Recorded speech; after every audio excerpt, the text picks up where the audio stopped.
Je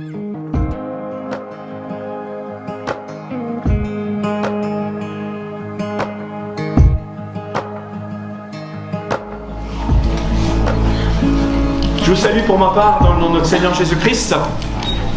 Soyez les bienvenus encore ce matin. Ce dimanche matin est un dimanche de célébration. Comme chaque dimanche, nous nous réunissons ici. Notre communauté se réunit ici pour célébrer le nom de notre Dieu, celui qui nous a sauvés en Jésus-Christ. Et nous venons lui dire merci pour toute son œuvre dans notre vie. Cette œuvre, non seulement qu'il a accomplie lorsque Jésus est mort à la croix, qu'il est ressuscité de la Pâque et qu'il nous a donné son esprit à la Pentecôte, mais c'est une œuvre qu'il continue de faire jour après jour, jusqu'au moment où il reviendra nous chercher un jour pour nous emmener avec lui pour vivre l'éternité dans le ciel. Et en attendant, il nous accompagne. Et ce matin, c'est une matinée spéciale parce que nous allons célébrer, et plutôt quelqu'un va célébrer et rendre témoignage de ce que Jésus a fait dans sa vie. Comment Jésus a transformé sa vie. Ce matin, c'est Verlo, Verlo qui va nous témoigner de ça. Et c'est pour ça que nous allons le plonger, l'immerger dans l'eau. Et donc, merci à tous les amis, la famille, tous ceux qui sont venus l'encourager, ceux qui sont venus l'accompagner, tous ceux qui sont venus là pour lui dire « Ouais, super !» Parce que c'est une bonne décision que de donner sa vie à Jésus. Alors, avant que je puisse vous partager quelques éléments de la parole de Dieu, les enfants vont regagner une salle où il y a des activités qui les attendent de façon précise pour eux. Ça va ? Oui ? Est-ce que vous êtes content d'être là, d'être venu pour... Verlo, mets-toi debout pour que tout le monde te voie et qu'on puisse quand même t'encourager ce matin.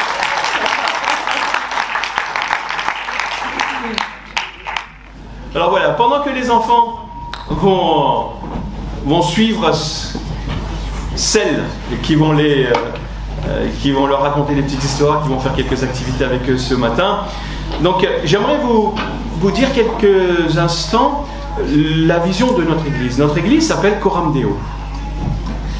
Est-ce que vous savez, peut-être vous avez lu un petit livret, vous pouvez en retrouver à l'accueil, quelle est notre vision, c'est-à-dire ce vers quoi nous tendons. Notre vision, c'est de faire en sorte que Jésus-Christ devienne le centre de toutes les familles. Les familles que nous connaissons, les familles que nous côtoyons et les familles de l'Église. C'est ça notre objectif. En tout cas ici de façon très spécifique. Donc nous désirons accompagner les femmes familles, leur montrer comment vivre de façon à ce que Jésus soit le centre de toute leur vie, de leur maison, de leur famille, et de façon à ce que Jésus puisse les aider. Et nous aussi, en participant à cette œuvre, de les aider dans tout le dysfonctionnement qu'il pourrait y avoir dans une famille. Quelles sont les familles dans lesquelles il n'y a aucun dysfonctionnement ? Je ne lèverai même pas la main, moi non plus, vous avez remarqué, je n'ai pas levé la main. Donc, moi aussi, j'ai besoin de Jésus. Donc, remettre Jésus au centre de chaque famille. Pourquoi ? Parce qu'il est le seul chemin. Nous l'avons chanté tout à l'heure. Il est le seul chemin. Il lui-même, il a dit, je suis le chemin, la vérité et la vie. Il est le seul chemin pour se tenir devant Dieu et pour marcher devant Dieu. Donc, devant la face de Dieu, c'est ce que signifie Coram Deo. Voilà. Mais, pour que Jésus soit le centre de chaque famille, vous savez ce qu'il faut ? Que Jésus soit le centre de chaque vie, de chaque membre de la famille. Et oui. Donc, notre objectif, c'est ça. Nous œuvrons et nous prions, et donc pour qu'il y ait, selon ce que la Bible dit, de nouvelles naissances. C'est-à-dire que des personnes changent de vie et donnent leur vie à Jésus. C'est ce que la Bible appelle la nouvelle naissance. Et ce matin, nous allons assister à une nouvelle naissance qui a eu lieu, mais on va voir le témoignage à travers la vie donc, de Verlo. Et c'est ça notre objectif, notre plan, notre mission. Parce que vous savez, si vous n'avez pas de plan, tout ce que vous voudrez, tout ce que vous dites, reste un vœu pieux. Donc nous avons un plan, nous avons une démarche, c'est de conduire les gens à Jésus-Christ pour qu'ils donnent leur vie. Ensuite, Jésus les intègre dans une famille. C'est ce que nous sommes ici, une famille de Dieu. Et les aider à grandir en tant que disciples de Jésus-Christ. Et quelqu'un qui a compris que Jésus est son sauveur, il devient un disciple de Jésus. Et à partir du moment où l'on est un disciple de Jésus, Jérémie, tu veux bien nous le lancer ? Qu'est-ce qui se passe ? La première chose que l'on fait quand on est un disciple de Jésus, c'est que, un disciple de Jésus, il se fait baptiser. C'est ce que l'on va pratiquer ce matin. Donc, nous allons procéder à une cérémonie de baptême. Ça fait partie donc des dernières recommandations que Jésus a données lui-même à ses disciples. Allez donc dans le monde entier, faites des disciples parmi tous les peuples, baptisez-les au nom du Père, du Fils et du Saint-Esprit et enseignez-leur à obéir à tout ce que je vous ai prescrit. Voilà les dernières paroles de Jésus avant qu'il quitte cette terre pour aller au ciel. Donc avant d'immerger, c'est ce que ce mot baptiser veut dire, immerger, et donc avant d'immerger, voilà pourquoi on a de l'eau là. Rassurez-vous, tous les dimanches c'est recouvert, je vous assure. Donc voilà pourquoi on a de l'eau. C'est pas parce qu'on voudrait que vous puissiez prendre un petit bain à la fin, non. C'est pour immerger vers l'eau ce matin. Donc je vous propose de parler quelques instants du baptême. Alors pourquoi est-ce qu'on fait baptiser d'abord? Pourquoi est-ce qu'on baptise les gens? Premièrement parce que c'est biblique. On vient de le lire.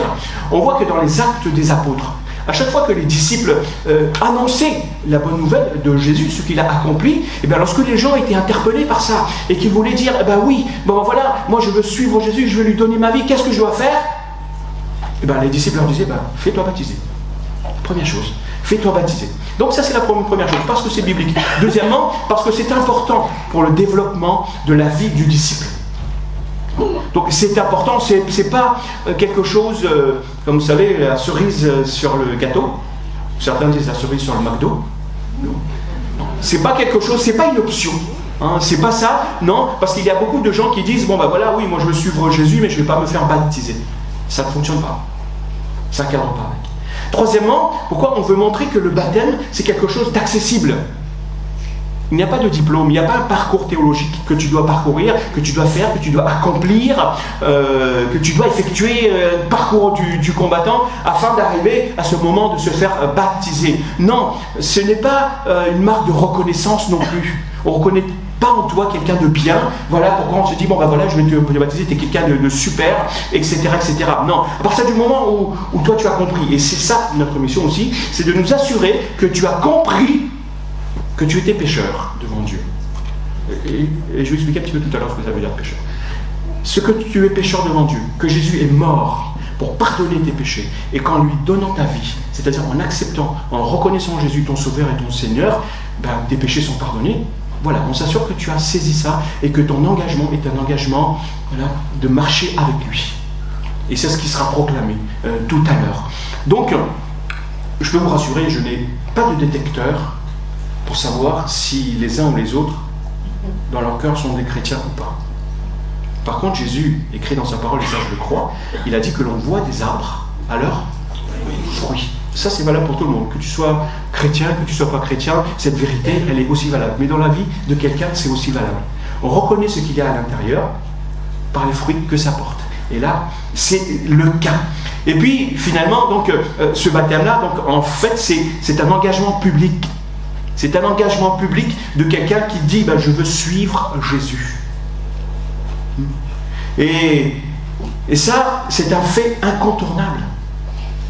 C'est incontournable. Pourquoi? Parce que beaucoup de gens, comme je le disais, pensent que le baptême, c'est quelque chose d'optionnel à la vie chrétienne. C'est un moment, c'est quelque chose que je peux prendre ou je ne peux pas prendre, c'est une option. C'est comme lorsque tu achètes une voiture, il y a des options dessus. Si tu as suffisamment de moyens, tu prends l'option. Si tu n'as pas, tu la baisses comme ça. Non, le baptême, ce n'est pas une option dans la vie chrétienne. C'est pour marquer le début de cet engagement public. L'engagement public d'une vie qui est consacrée à Jésus-Christ, qui devient à ce moment-là le Seigneur de cette vie. Je vous invite à faire quelques lectures, tout simplement, dans l'évangile, toujours de Matthieu, et puis on va voir. Matthieu, d'abord chapitre 3, les 2 premiers versets. En ce temps-là, parut Jean-Baptiste.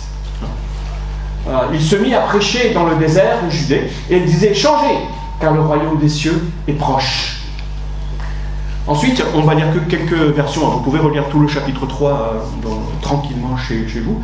Donc, on venait à lui de Jérusalem, de la Judée entière et de toutes les contrées riveraines du Jourdain. Tous se faisaient baptiser par lui dans le Jourdain et en reconnaissant publiquement leurs péchés. C'est de cette époque-là, c'est à cette époque que parut Jésus. Il se rendit donc de la Galilée au Jourdain, auprès de Jean, pour être baptisé par lui. Mais Jean essaya de l'en dissuader. Il lui disait, mais c'est moi qui ai besoin d'être baptisé par toi, et c'est toi qui viens à moi. Jésus lui répondit, accepte pour le moment qu'il en soit ainsi, car c'est de cette manière qu'il nous convient d'accomplir tout ce que Dieu a considéré comme juste. Là-dessus, Jean accepta de le baptiser. Aussitôt après avoir été baptisé, Jésus sortit de l'eau, et donc rassurez-vous, un verlot sera plongé dans l'eau, mais on le ressortira à un moment donné. Sinon, je vais avoir des problèmes avec son épouse. N'est-ce pas, Ruth? Donc voilà. Aussitôt après avoir été baptisé, Jésus sortit de l'eau. Alors le ciel s'ouvrit pour lui, et il vit l'Esprit de Dieu descendre sous la forme d'une colombe et venir sur lui. Une voix venant du ciel déclara, « Celui-ci est mon Fils bien-aimé, celui qui fait toute mon affection, toute ma joie. » Amen. Alors, pourquoi est-ce qu'on baptise les gens? Pourquoi est-ce qu'on se fait baptiser? Premièrement, pour suivre l'exemple de Jésus. Eh ouais. Je pense qu'on recherche tous des modèles dans la vie. Les jeunes recherchent des modèles à travers des artistes, à travers des gens. Les enfants prennent leurs parents comme modèles ou prennent parfois de mauvais modèles, de mauvaises personnes comme modèles. Mais en tout cas, Jésus est un homme parfait. Et le prendre comme modèle, c'est la plus belle des choses. Et puisque Jésus s'est fait baptiser, je pense que c'est une belle chose que nous puissions nous aussi suivre son exemple. Lorsque Jésus est arrivé, on l'a lu, il y avait déjà Jean-Baptiste qui était là. Jean-Baptiste qui baptisait. Et on a appelé Jean-Baptiste de cette façon-là. Pourquoi? Parce qu'il baptisait, tout simplement. Ce n'était pas son nom de famille, hein, Baptiste. C'était tout simplement parce qu'il baptisait. Et il pratiquait le baptême de repentance. Le baptême de repentance que Dieu lui avait demandé d'accomplir. Lorsque les gens sont venus vers lui, donc Jean-Baptiste, il les a baptisés, et c'était une reconnaissance. Reconnaissance de quoi? Les gens reconnaissaient leurs péchés. C'est ça, la repentance. Ils reconnaissaient leurs péchés et ils manifestaient d'autre part leur volonté justement de se détourner de leurs péchés. C'est-à-dire de changer carrément de vie. Et c'est ce que l'on appelle la repentance. Parce que dans la Bible, la repentance, c'est quoi? C'est pas dire « Oh oui, je regrette ce que j'ai fait ». Non, la repentance, c'est un changement profond et radical dans son cœur. C'est un changement profond et radical dans sa manière de penser et dans sa façon d'être avec Dieu. C'est ça, la repentance. C'est pas des gens qui disent « Ah ouais, je sais, je suis un pécheur, que voulez-vous, c'est comme ça, je n'y peux rien, je ne peux rien changer. » D'ailleurs, la Bible dit « Qui peut changer le cœur de l'homme, hein? Est-ce qu'un léopard peut changer la couleur de sa peau ?» Et ils vont vous dire ça. Eh bien non. La repentance, c'est quoi? C'est quelqu'un qui dit « Seigneur, je reconnais que je suis un pécheur. Je t'ai offensé. J'ai besoin de changer. J'ai envie de changer. J'ai besoin de toi, j'ai besoin de ton pardon, j'ai besoin de ta grâce. Seigneur, pardonne-moi, aide-moi. Voilà quelqu'un qui se repent, mais profondément dans son cœur. Et le problème, c'est que la personne qui veut changer, elle ne peut pas se changer elle-même. Voilà pourquoi elle a besoin de se tourner vers Jésus. Le baptême, c'est justement la déclaration de ça. La déclaration de « je veux changer, je dois changer, j'ai besoin de changer ». Tu ne peux pas rester le même avant et après avoir pris conscience de ça. Tu ne peux pas rester la même personne avant et après avoir manifesté ce changement dans ta vie par les eaux du baptême, après avoir confessé que Jésus est ton Seigneur, c'est-à-dire qu'il est ton maître, c'est-à-dire que tu vas le suivre et qu'il est ton sauveur. Avant tout, ça veut dire qu'il t'a sauvé. Il n'y a pas de domaine donc dans ta vie où Jésus ne veut pas être le maître, où il ne doit pas être le maître. Tous les dimensions de ta vie, Jésus veut être le maître. Lorsque tu dis que Jésus est mon sauveur, c'est qu'il t'a sauvé, il t'a pardonné, ok? Il t'a sauvé de quoi? Eh bien, de la mort éternelle, de la perdition, c'est-à-dire vivre l'éternité. Et l'éternité, je peux vous assurer, c'est hyper long. Vivre l'éternité loin de la présence de Dieu. Avec ce remords constant, oui, je ne pourrai plus rien changer maintenant dans ma vie. Et ça, c'est vivre avec cette conscience-là pour l'éternité, c'est... Rien que d'y penser, ça peut nous faire frissonner. Mais donc, cette personne-là va dire, bon ben maintenant, j'accepte Jésus comme mon sauveur, donc comme mon Seigneur, ça veut dire je veux le suivre. J'accepte qu'il prend toutes tout le contrôle de ma vie dans toutes les dimensions. Ma vie personnelle, ma vie professionnelle, ma vie affective, ma vie de couple, ma vie de famille, et toutes les dimensions. Jésus, tu en es le maître. Jésus ne veut pas être simplement le Seigneur d'une partie de ta vie. Jésus, c'est ou tout ou rien. C'est ça le choix. Amen. Et lorsque Jean-Baptiste va voir que Jésus veut venir se faire baptiser, Jean-Baptiste va lui dire, mais écoute Jésus, c'est pas possible. Jésus va lui dire, bon, je suis un petit peu le scénario. Jésus va lui dire, mais pourquoi? Il dit, mais moi je pratique le baptême de repentance. Repentance, ce sont des personnes qui ont péché, qui ont besoin de demander pardon à Dieu. Mais toi tu es parfait. Tu n'as jamais péché. C'est ce que la Bible nous dit. Alors, c'est pas normal que tu viennes te faire baptiser. Jésus va te dire, si, c'est la volonté de Dieu que les choses se passent comme ça. Parce que c'est ça qui est juste devant Dieu. Et la justice devant Dieu, c'est quelque chose d'important. Pourquoi? Parce que, on le verra tout à l'heure, si Jésus ne se fait pas baptiser, il ne pourra pas s'identifier à toi. Tu ne pourras pas t'identifier à lui. Par son exemple. Justement, Jésus va dire, c'est ça qui est juste devant Dieu. Alors, on va faire comme Dieu l'a voulu. Et Jean-Baptiste va lui dire, ok. Pourtant, je ne sais pas si vous avez déjà vu des compétitions de natation. Hein, ces athlètes-là sont des champions. Et pourtant, malgré cela, il y a toujours quelqu'un qui est là, des sauveteurs. Pour si jamais il y a un problème, pour aller essayer de sauver les gens. Mais ces sauveteurs sont moins bons en natation que ces athlètes qui sont dans la compétition. Je pense que Jean-Baptiste a dû se sentir un petit peu comme ça, dans cette situation. Donc, si jamais un jour tu te sens inutile dans l'œuvre de Dieu, pense à ça. Pense à ces sauveteurs qui sont là. Et que Dieu pourra t'utiliser de toute façon pour aider quelqu'un d'autre. Donc, Jean-Baptiste va dire, ok, on va faire comme Dieu le veut, accomplir la volonté de Dieu, c'est ça qui est juste devant lui. Donc, Jésus peut t'identifier, comme je le disais, parce qu'il s'identifie aux pécheurs. Et donc, il y a une histoire qui est assez populaire, je ne sais pas si vous l'avez déjà entendue, qui illustre bien cette identification. Si vous la connaissez, faites comme si vous ne la connaissez pas, que vous l'entendiez pour la première fois. Faites « Waouh, super !» Soyez étonnés. Non, c'est l'histoire de Fiorello LaGuardia. Est-ce que quelqu'un connaît ce nom? Ça va. C'est un homme politique américain. Il a été maire de New York dans les années 30. Il était aussi avocat. Et lors d'un procès, donc, un homme est rentré dans l'audience. Pourquoi? Parce qu'il était accusé il était coupable d'avoir volé quelques pains. Et une transgression, c'est une transgression. Et il devait payer $10. Et $10 à l'époque, c'était une grosse somme. Mais cet homme, il est ressorti justifié. C'est-à-dire, la cour l'a déclaré juste. Mais non seulement il est ressorti justifié, pardonné, justifié, il n'était plus coupable, mais il est ressorti avec quelque chose en plus. Pourquoi? Qu'est-ce qui s'est passé? Lorsqu'il a raconté son histoire, il a raconté qu'il était obligé de voler parce que ses enfants mouraient de faim. Ça a ému tellement l'auditoire, ça a ému tellement le juge et ses avocats. Ils se sont dit, mais ce n'est pas possible qu'on soit arrivé à un tel point dans notre société. Pour que des parents soient obligés de voler parce que leurs enfants sont en train de mourir. Donc, le juge a dit, je ne peux pas aller contre la loi, je suis juge. Cet homme doit être condamné. Il doit payer une amende, c'est $10. Et le juge a dit, ok, moi j'accepte de payer les $10. Mais je vais demander quelque chose à l'auditoire. Je ne voudrais plus que cette histoire arrive.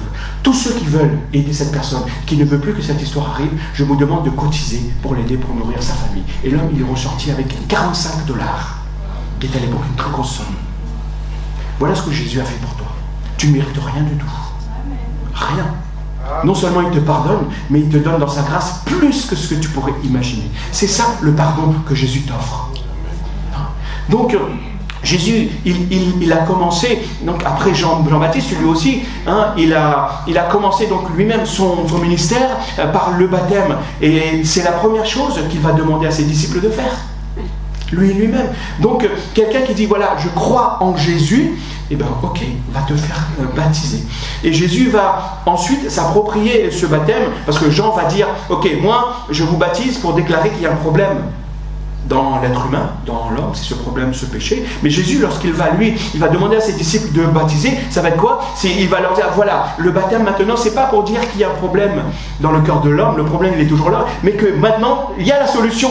Je suis la solution. Jésus est cette solution pour sauver ton âme, pour pardonner tes péchés. Lorsque tu baptises, c'est ce que tu veux proclamer. Et c'est ça. C'est pourquoi Jésus demande à tous ceux qui croient en lui de se faire baptiser. Donc ça c'était pour suivre l'exemple de Jésus. Ensuite, le mot baptême, il signifie immerger, plonger dans l'eau, littéralement immerger, plonger dans l'eau. Donc je ne sais pas si vous savez, mais à l'époque de Jésus, il y avait quand même des recettes. Aujourd'hui on trouve plein de recettes. Je ne vais pas citer des noms, est-ce que vous voulez trouver une recette, vous allez sur Google ou sur ce que vous voulez, vous tapez machin, et vous avez plein de sites où il y a des recettes. À l'époque de Jésus, il y avait aussi des recettes. On a trouvé une recette dans laquelle il y avait ce mot. Je vous le donne en grec, ça baptizo. Et qu'est-ce que ça fait? Quel rapport je suis en train de vous dire? Parce que là, il était décrit dans cette recette la façon dont on faisait mariner des légumes et des aliments. Mariner. Donc, vous savez ce que c'est une marinade, faire mariner quelque chose. On ne le plonge pas simplement. Rassure-toi, vers l'eau, on ne doit pas te laisser mariner dedans. Qu'est-ce que je veux dire par là? Pourquoi est-ce qu'on te laisse mariner quelque chose? Pour que c'est du goût. Pour que l'élément puisse s'imprégner de tout ce qu'il y a dans cette marinade et en prendre le goût et en prendre la saveur. Amen. Et c'est exactement ce qui se passe avec Jésus. Ce mot, c'est pas simplement plonger dans l'eau et dire voilà, je suis baptisé. Non, c'est tout simplement s'identifier à Jésus, à son œuvre et s'approprier tout cela. Et tous les bénéfices de cela. C'est pour ça que l'apôtre Paul, il dit aux Romains, et je vous lis, nous avons donc été ensevelis avec lui. Jésus enseveli, c'est lorsqu'il est mort, lorsqu'on l'a mis dans le tombeau. Moi, je n'étais pas là. Non, on s'identifie à lui. Donc, nous avons été ensevelis avec lui par le baptême, en relation avec sa mort, afin que, comme le Christ a été ressuscité d'entre les morts par la puissance glorieuse du Père, nous aussi, nous menions une nouvelle vie. Donc, c'est ça, la résurrection. Donc, quand tu vas sous l'eau, tu t'identifies à la mort de Jésus. Et quand tu ressors de l'eau, tu t'identifies à quoi? À sa résurrection, à une nouvelle vie. Tu prends une bonne respiration, un peu comme un bébé qui vient de naître, qui a été pendant 9 mois dans l'eau, et lorsqu'il sort, ses poumons rejettent tout l'eau et il prend la respiration de l'air, une nouvelle vie. C'est un peu ça, quand il va ressortir de l'eau, vous allez voir, en fonction du temps que l'on va laisser en dessous, il va faire à un moment donné. Voilà, mais bon, tu tiens combien de temps sous l'eau? 1 minute. Waouh, bravo. Plus que ça. Donc, c'est ce que Paul dit. Le baptême, c'est ça. C'est s'identifier à Jésus. Et moi, je te pose cette question. À qui ou à quoi est-ce que tu t'identifies? Est-ce que tu t'identifies à une tradition? À des pratiques? À une religion même? À une philosophie? Ou est-ce que tu t'identifies réellement à Jésus-Christ?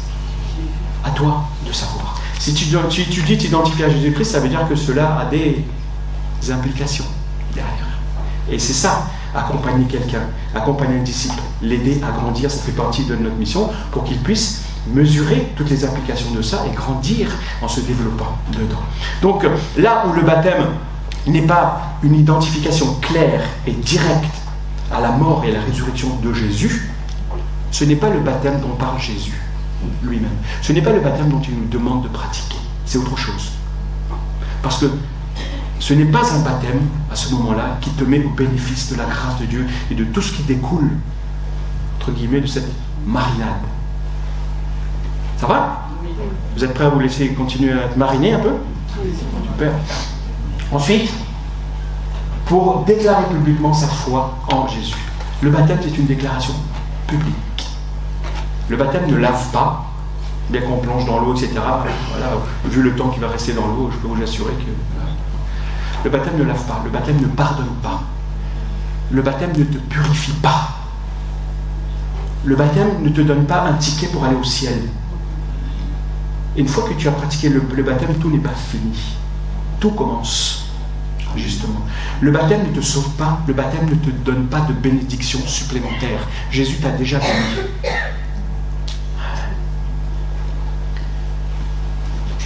Mais certains me disent, et certains, en tout cas dans leur façon de vivre, pensent qu'une fois qu'ils sont baptisés, tout va aller mieux. Voilà, je me suis fait baptiser, cool, maintenant je peux continuer à vivre comme j'ai envie. Eh ben non.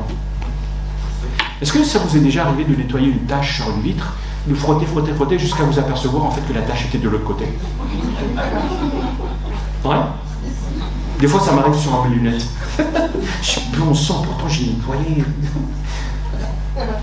C'est un peu ça. Parce que le problème que tu dois régler dans ta vie ne se trouve pas à l'extérieur, il se trouve dans ton cœur, à l'intérieur. Et seul Jésus est capable de ça. Le péché se trouve dans le cœur de l'homme. Et seul l'Esprit de Dieu peut venir nettoyer, venir purifier, venir te libérer de l'esclavage du péché. Et le baptême, c'est justement dire, voilà, c'est cette manifestation extérieure, ce témoignage extérieur que quelque chose s'est opéré dans ma vie, que Dieu a opéré quelque chose dans ma vie, et qu'il y a déjà quelque chose qui a commencé dans ma vie. Vous voyez ce que c'est ça? Qu'est-ce que c'est? C'est une alliance. Et ça veut dire quoi, cette alliance? Ça veut dire quoi, cette alliance? Que j'aime les bagues et que c'est pour faire joli. Ah bon? Ah non, mince. Ça veut dire quoi? Cette alliance veut dire que je suis marié. Peut-être certains mettent des bagues et ça juste pour la... comme bijou. Mais moi, c'est pas un simple bijou. C'est pour dire que je suis marié. C'est une déclaration publique qu'un jour, je me suis engagé envers une femme. Et cette femme, c'est Véronique.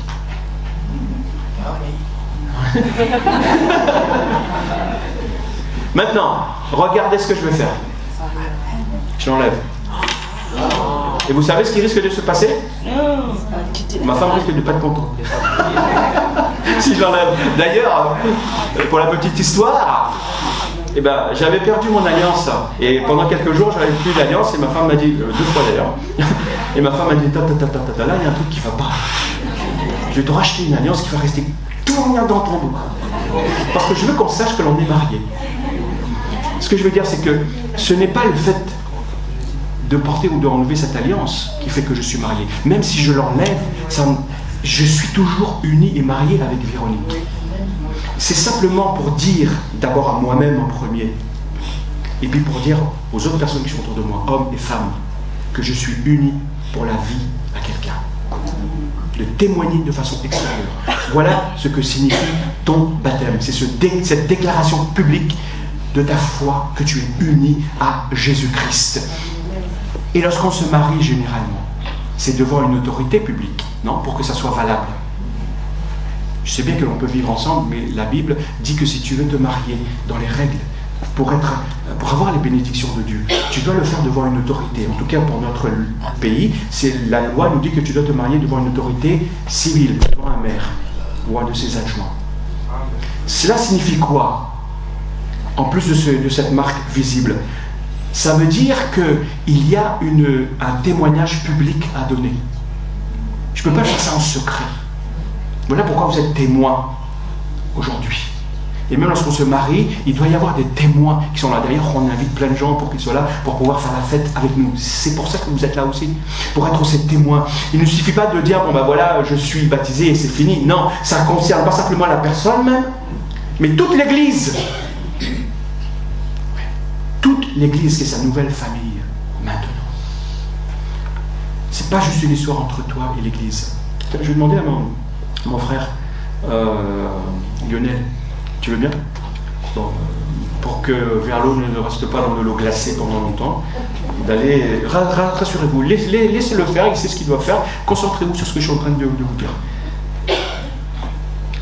Ensuite, troisièmement, pour illustrer la libération de l'esclavage, du péché et de la mort. Parce que lorsque tu es baptisé et que tu es sous l'eau, on l'a dit tout à l'heure, c'est le symbole de quelqu'un qui est mort. Tu dois comprendre que tu ne vis plus à ce moment-là pour toi tout seul, mais que tu as donné ta vie à Jésus, que tu vis pour lui. Ton objectif dans la vie, c'est de vivre pour lui.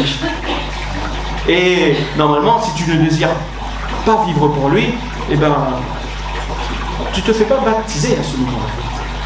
Parce que ton engagement serait un engagement qui n'est pas juste devant Dieu. Donc, premièrement, cette déclaration c'est que ton ancienne vie, une vie sans Jésus, c'est fini maintenant.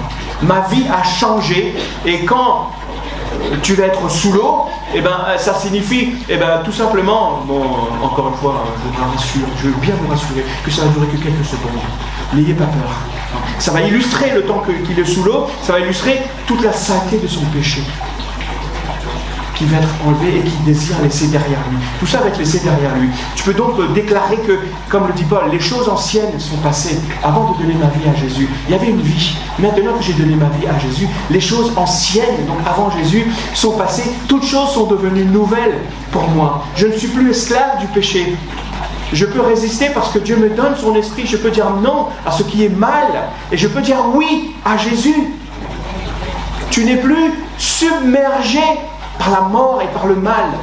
Ça ne veut pas dire que tu vas être extrait, que tu ne connaîtras plus le mal, que tu ne seras plus tenté, plus rien de tout ça, mais que Jésus va te donner la force maintenant dans cette nouvelle vie de pouvoir dire non au péché et au mal parce que tu n'es plus son esclave. Il t'a libéré. Et puis, pour finir, tout simplement, pour illustrer cette nouvelle vie en Jésus. Et oui, après t'avoir immergé, il faudra bien te sortir de l'eau vers l'eau. Et oui, à moins que tu veuilles rester dans l'eau parce que c'est une bonne température, mais non, il faudra que tu sortes quand même. Mais là, tu déclares justement que Jésus est ton Seigneur. Waouh, Jésus est mon Seigneur, c'est ma nouvelle vie. Il est le maître de ma vie. Il est concerné encore une fois par toutes les dimensions de ma vie. Je suis désolé, Ruth. Je me mets à la place de Verlo pour dire ça. Je sais que je peux le dire. Je suis désolé, Ruth. Tu n'es plus la première dans ma vie. Le premier, c'est Jésus. Et plus, c'est comme ce petit garçon. Un jour, qui vient voir son père qui dit Papa, est-ce que tu m'aimes plus que ce que tu aimes maman? Ils ont des questions parfois, les enfants, ils me disent ça nous embarrasse. Là, il dit Seigneur, si tu ne me donnes pas de réponse, là, je suis fou. Je suis fichu. Je ne sais pas quoi faire. Là, il attend, il réfléchit, il discute après son enfant, il dit tu sais, plus j'aime Jésus, plus je vais aimer maman. Et plus je t'aimerai toi. Alors, vous savez ce qu'il a répondu? Un enfant, tout simple, qui a compris la chose. Qu'est-ce qu'il a répondu à son père? Aime Jésus plus que toute autre chose. À ce moment-là, tu m'aimeras beaucoup, beaucoup, beaucoup, et tu aimeras maman beaucoup, beaucoup, beaucoup, beaucoup. Voilà, Ruth, tu n'es plus la première dans sa vie. Dans la vie de Carlo, c'est Jésus qui. Après, rassure-toi, c'est toi. En tout cas, s'il met Jésus en premier dans sa vie comme il le fait, en tout cas, il saura être l'époux qu'il doit être, et il saura être le père pour ses enfants qu'il doit être. Et ça, c'est quelque chose de merveilleux. Voilà ce que ça illustre le baptême. Donc, si Jésus n'est pas le maître de ta vie, tu guideras ta vie comme tu en as envie. Donc, tous les aspects de ta vie, il n'y a pas un domaine où Jésus ne veut pas être le maître, où il doit être le maître. Parce que à cause de notre désobéissance, à cause de ta désobéissance, à cause de ma désobéissance, à cause de notre péché, à cause de notre rébellion, Jésus est mort. C'est pour ça qu'il est mort à la croix. Tu n'y étais peut-être pas. Tu vas me dire, ouais, mais c'est pas à cause de moi, etc. Mais tu as offensé Dieu parce qu'il n'est pas le maître dans ta vie. Tout simplement. Il t'a créé. Il n'est pas ton Seigneur. Tu ne le reconnais pas. Constamment, que tu le veuilles ou que tu ne le veuilles pas, que tu sois conscient ou pas, tu pèches devant lui et tu l'offenses. Tant que tu ne l'as pas demandé pardon et que Jésus n'est pas venu le maître de ta vie, et bien voilà, tu le rejettes. C'est ça le péché. Tant que tu n'obéis pas à ce qu'il te dit, tu pèches devant Dieu. Voilà pourquoi Jésus est mort. Voilà pourquoi Jésus est mort à cause de toi aussi, même aujourd'hui encore qu'il est mort, pour pouvoir pardonner tes péchés, même aujourd'hui. Alors, dans cette trahison-là, que chacun de nous avons commis, nous avons cette possibilité de dire Seigneur, aujourd'hui, je peux prendre cette décision de te dire pardon. Alors, lorsque tu réalises ce que Jésus a fait pour toi, et ce qu'il t'offre, une meilleure vie pour l'éternité, tu ne peux faire qu'une seule chose, c'est de lui dire Seigneur, merci pour ton pardon, je veux te suivre, je veux te donner ma vie. C'est ça que dit le baptême. Je vous invite quelques instants à rester dans le silence. Et s'il y a quelqu'un peut-être qui réalise que sa vie n'est pas à Jésus, n'appartient pas à Jésus, et que Jésus n'est pas le premier dans sa vie, ou que peut-être il a besoin de reconsidérer les choses, que tu puisses dans ton cœur parler à Dieu, ou t'entendre dans ton cœur, de lui dire Seigneur, pardonne-moi, je veux changer de vie, je veux te suivre, je veux que tu deviennes le maître, pas simplement d'une partie de ma vie, et de toute ma vie. Seigneur, tu peux faire ça à l'instant même. Alors parle-lui quelques instants.